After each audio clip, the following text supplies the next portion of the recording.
ব্রহ্মবৈবর্ত পুরাণ ব্রহ্মকাণ্ডের অষ্টম অধ্যায়। হে মুনিবর, এখন অবশিষ্ট রুদ্রদের যেসব নাম বেদে উক্ত আছে তা বলছি শুনুন। মহান, মহাত্মা, মতিমান, ভীষণ, ভয়ঙ্কর, ঋতুধ্বজ, ঊর্ধ্বকেশ, পিঙ্গলাক্ষ, রুচি, শুচি, এই সব নামে প্রসিদ্ধ তারা। তারপর প্রজাপতির দক্ষিণ কর্ণ হতে পুলস্ত, বাম কর্ণ হতে পুলহ, দক্ষিণ নেত্র হতে অঙ্গিরা, বাম নেত্র হতে ক্রুতু জন্মলাভ করলেন।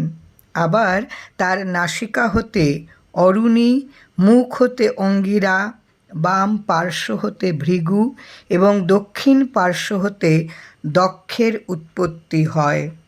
এরপর ভগবান প্রজাপতির ছায়া হতে কর্দম মুনি উদ্ভূত হন এবং নাভিদেশ হতে পঞ্চশিখ, বক্ষস্থল হতে বরু, কণ্ঠদেশ হতে বৈষ্ণবদের অগ্রণী নারদ মুনি জন্মগ্রহণ করেন।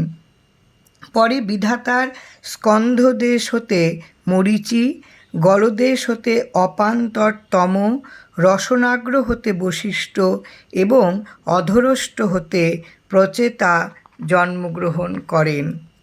পরে ব্রহ্মার বাম কুক্ষি হতে হংসী ও দক্ষিণ কুক্ষি হতে স্বয়ং জ্যোতির উৎপত্তি হলে ব্রহ্মা তার পুত্রগণকে সৃষ্টির জন্য অনুমতি দান করলেন। গুরু কৃপা হি কেবল।